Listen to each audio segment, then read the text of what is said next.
When we consider the archaeological sites across Israel today, none are more impressive than the remains of ancient structures built under the auspices of King Herod the Great. With the aid of his Roman allies, Herod conquered the land of Israel, including Jerusalem, and established himself as king in the year 37 BCE, according to Josephus's reckoning. Herod has been described posthumously as a manic depressive, paranoid schizophrenic with aggressive tendencies. In his manic state, he built some of the grandest structures on earth in his day. Almost immediately on rising to power, he constructed a series of fortresses along his eastern border, not only as a defense against Nabatean Arabs, but to control his own people. There was Alexandrium and Cyprus, named after his mother, and built overlooking Jericho and guarding the road to Jerusalem. East of the Dead Sea was the fortress Machaerus, where in tradition John the Baptist was executed. Herod also took over a previous fortress called the Hyrcania and put it to use for the imprisonment of troublemakers. In the year 20 BCE, Herod ordered a construction unlike any other, named after himself, Herodium. It was built into a hill near Bethlehem, the top of which was flattened, then built even higher with stone from a nearby hill. Earth was then piled up against the walls to produce a steep incline. It was fortified by 3 semicircular towers, as well as a very tall, round tower, which likely housed heavy catapults. The palace area was accessed through an underground passage with 200 steps ascending from below. Inside was a colonnaded court, a synagogue, and a bath complex with hypocaust heating system. Documents from the Jewish historian Flavius Josephus suggest Herod was buried at the Herodium, thronged by an entire army and a massive funerary procession. But Herod's exact burial place remained a mystery for thousands of years. Then, in 2007, Israeli archaeologist Ehud Netzer announced he had in fact discovered Herod's tomb. The tomb was a 32-foot square structure building with a pointy roof and 3 coffins. One of these, intricately carved in red stone, was alleged to be the tomb of the great king. Sadly, Netzer died in 2010 in a fall not far from the excavation site. But subsequently, 2 archaeologists from the Hebrew University of Jerusalem, Joseph Patrich and his colleague Benjamin Arubas, claimed that the tomb wasn't Herod's at all. The rather modest structure was too small for Herod to have envisioned for himself, and the poor planning and design wouldn't have suited him. The building was an awkward layout, and the coffins in the tomb were made of local limestone and redstone, not the elaborate marble or even gold that would have suited Herod's tastes. But if the tomb isn't Herod's, whose is it? Perhaps his close family members, such as his mother, father, or brother. Bottom line, the great king's exact whereabouts remains a mystery, though there are many parts of the complex that have yet to be excavated. But Herod's reign was about much more than fortresses. He built up the Cave of the Patriarchs in Hebron with massive limestone altars where Abraham and Sarah, Isaac and Rebekah, and Jacob and Leah were believed to rest. Dating back over 2,000 years, the monumental Herodian compound, which today houses a mosque, is considered the oldest continuously used intact prayer structure in the world. Herod was also intent on building entire cities, no matter the cost or the slave labor that would inevitably be involved. The most famous of these was the port of Caesarea, nestled along the Mediterranean coast and begun in the year 22 BCE. Josephus describes it. At Caesarea, he constructed a major port along the shore where there was none, enclosing a harbor larger than Piraeus.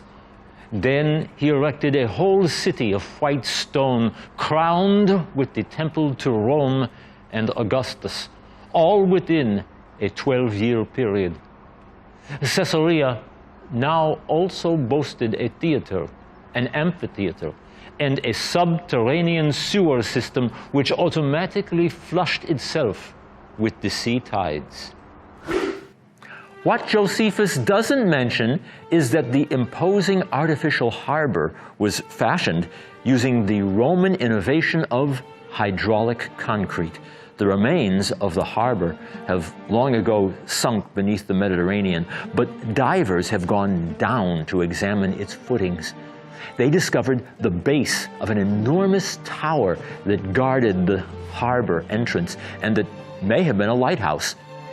In 1982, they discovered various wooden frames into which the concrete had been poured and left to set underwater. Not far from shore was a hippodrome where chariot races were conducted. Another prominent feature of the city was Herod's palace, which was faced with special white marble imported from abroad. After Herod's death, it was used as the headquarters of the Roman governor, including Pontius Pilate. One slab of limestone, later reused as part of a staircase, bears Latin letters that are clearly legible. VS, the end of the name Pontius, and Pilatus. From the inscription, we can be sure that Pilate was not only a procurator, but a Roman prefect. As with any Greco-Roman town, an aqueduct was an essential element, channeling a steady stream of water from springs many miles to the north. During the following century, a second aqueduct was built by the legions of the Emperor Hadrian. We should also note that there was a small Jewish quarter at the northern end of the city, where the earlier town of Stratos Tower had been located.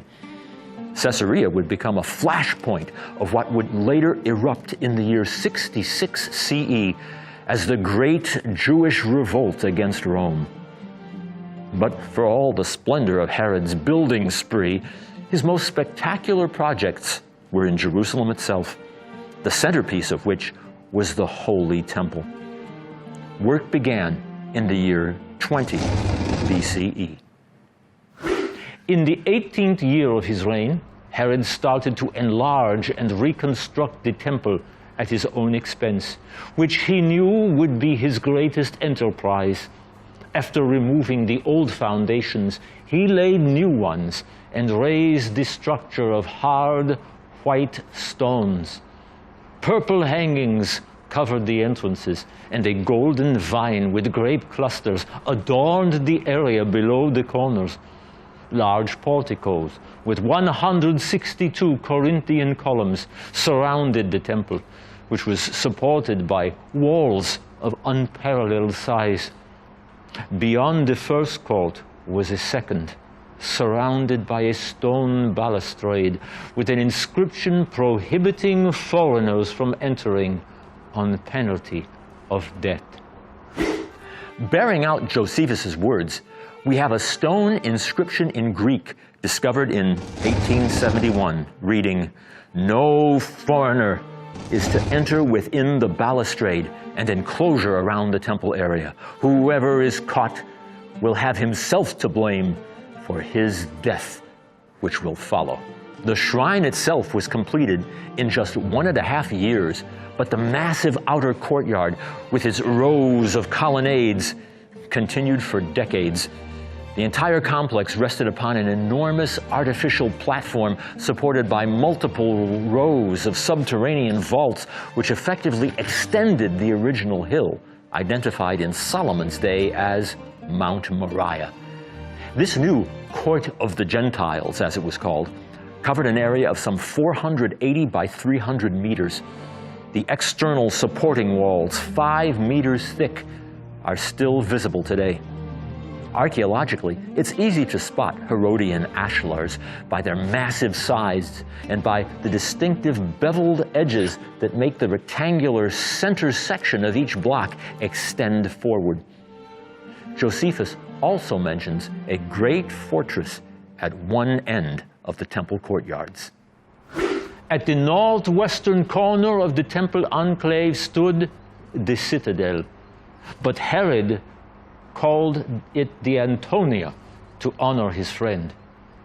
Here, the high priest's robe was kept, which was worn only when he offered sacrifice. Among the important archaeological features of the Temple Mount compound, we have the Western Wall, the holiest place in all of Judaism, as it represents the portion of the retaining wall closest to the spot where it has long been believed the temple once stood. As an interesting bit of modern archaeology, a number of coins discovered beneath the foundation of the Western Wall suggest that Herod the Great did not even come close to completing construction on the Temple Mount compound. The coins were stamped around 17 CE with the name of the Roman proconsul Valerius Gratus, some 2 decades after Herod's death. The finds tend to confirm the account of the Jewish historian Flavius Josephus that the entire complex was only completed during the reign of Herod's great-grandson, Agrippa II, probably around 50 CE.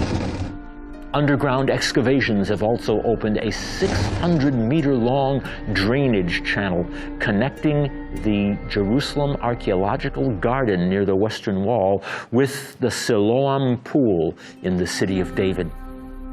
Then there's Wilson's Arch, which once supported a bridge between the upper city and the Herodian Temple Mount. Its remains can be seen in a subterranean extension of the Western Wall to the north of the exposed area.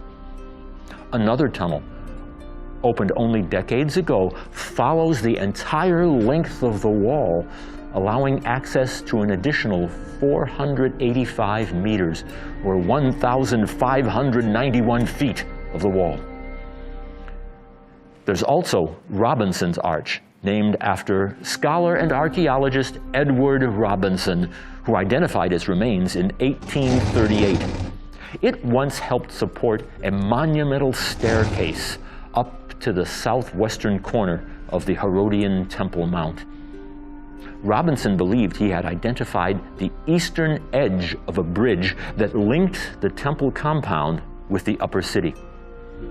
Charles Warren, during his investigations of 1867 to 1870, noted the presence of a large pier to the west of the wall and the remains of the arch.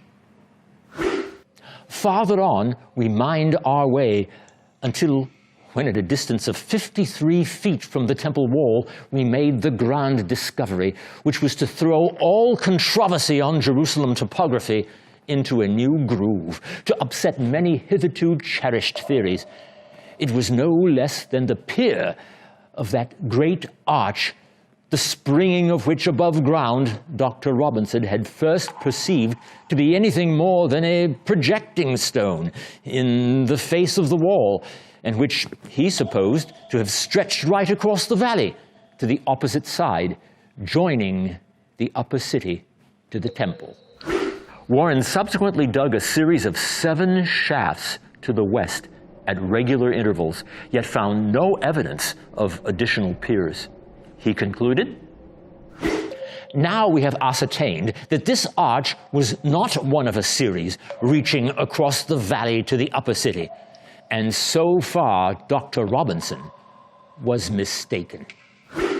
Only during Benjamin Mazar's excavations between 1968 and 1977 was it discovered that the pier was in fact the western support of a single great arch, carrying traffic up from Jerusalem's lower market area and over the Tyropean Street to the Royal Stoa complex on the esplanade of the Mount.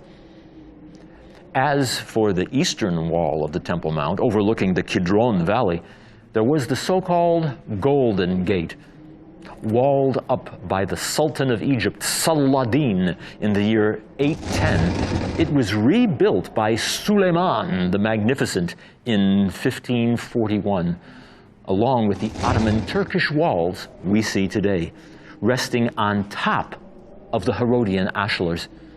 It was described by Warren as follows. The Golden Gate, the old foundations of which are still in situ, is found to form a continuation of the double walk of the northern cloister on the east, just as the Arch of Robinson led from the royal or southern cloisters to the west. Through it, one could see the high priest who burned the heifer and his assistants going out to the Mount of Olives. Then there's the southern end of the temple complex, which has, since the reunification of Jerusalem in 1967, been thoroughly excavated. Rows of shops still visible were constructed along the base of the temple platform on several sides. We also see the remains of the great double gates and the triple gates that once served as the entrance via underground ramps to the upper court of the Gentiles. On the west side of the Temple Mount, there were 2 more of these passageways. A monumental staircase led up to them. Additionally, there was a large ritual bath complex for those ascending to the holy precincts, fed by an aqueduct that led all the way from Bethlehem. On the southwestern corner of the Temple Mount, the priests would signal the beginning of the Sabbath by blowing a horn. A limestone inscription that fell into the valley below during the Roman destruction of the city was uncovered during modern excavations. It reads in Hebrew, Lebet Hatikiyah, to the house of trumpeting.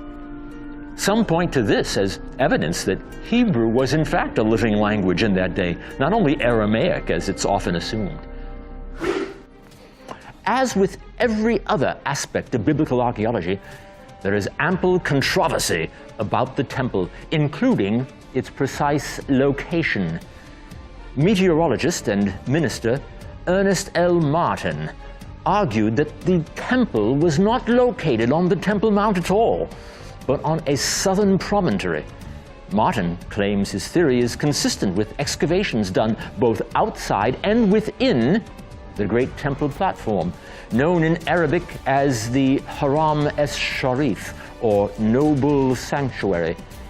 He notes that Sir Charles Warren meticulously examined all the nooks, crannies, holes, cisterns, and tunnels beneath the Haram and found no archaeological remains identified with the Second Temple. Not everyone is impressed by Martin's renderings. From 1973 to 1978, Dr. Leon Rittmeyer served as the lead architect associated with the archaeological excavations of the Haram's south walls. Rittmeyer charges that Martin ignores the archaeological evidence. If the Temple Mount was merely a Roman camp, as Martin argues, why have Hebrew inscriptions such as trumpeting stone been found at the base of the Haram walls? Also from Herod's day is the remarkable Caiaphas ossuary, which bears an inscription identifying the owner as the son of Caiaphas, who was high priest at the time of Jesus. The sides of this ossuary mimic the Herodian masonry found on the Temple Mount. Further to the southwest of the Temple Mount was Herod's enormous palace complex. Today, it has been converted into a museum known as the Citadel. On its northern end were three massive towers, Phasael, Hippicus, and Miriamne, named in honor of Herod's brother, his close friend, and his wife, whom he had murdered. Only the base of the Hippicus Tower has survived, on top of which the so-called Tower of David was later built, though of course King David had nothing to do with it. But perhaps the most intriguing site in Jerusalem's old city is the so-called Herodian Quarter, exposed after the Six-Day War during excavations in the area. Among its underground ruins are burnt priestly villas, providing evidence of the fire that occurred in Jerusalem a month after the destruction of the temple. The discoveries include spectacular mosaics and artwork, lounges for hosting family and friends, ancient household utensils, and ritual immersion baths. There's even a haunting wall carving depicting the temple's menorah, said to be engraved by the temple's high priest, and quite different from the traditional menorah we know from the Arch of Titus in Rome. What then did the real menorah look like? Finally, we should consider the sifting project that began in 1999 when the northern branch of the Islamic movement conducted renovations on the south end of the Haram es-Sharif and disposed of over 9,000 tons of dirt mixed with ancient artifacts. It was all dumped as garbage in the nearby Kidron Valley. In a bold move, archaeologists Dr. Gabriel Barkay and Zachi Dvira retrieved the discarded material, and in 2004, they started sifting it. While the project's finds have been wrenched out of their archaeological context, certainly not in situ, they constitute the first ever archaeological data originating from below the Temple Mount's surface. The finds from the First Temple period range from the 10th century BCE until the destruction of Solomon's Temple in 586 BCE. They include an abundance of pottery, including jugs, juglets, fragmented terracotta figurines, stone slingshots, shekel stone weights, arrowheads, and other artifacts. From the Second Temple period, actual opus sectile floor tiles from the Temple Mount courts were discovered among the rubble. Additionally, the sifting project has uncovered more than 5,000 coins, ranging from tiny silver Persian period coins from the 4th century BCE until modern times. The first coin recovered was minted during the Great Revolt against the Romans in 66 and 67 CE. It bore the phrase, "For the freedom of Zion," and was particularly meaningful since the Temple Mount was one of the focal points of the fighting. Also found was an extremely rare silver coin minted during the revolt. Its face features a branch of 3 pomegranates and an inscription, Yerushalayim Kedoshah, Holy Jerusalem. The reverse of the coin features a cup with the writing Chatzi HaShekel, half shekel. Such coins were used to pay the temple tax during the revolt.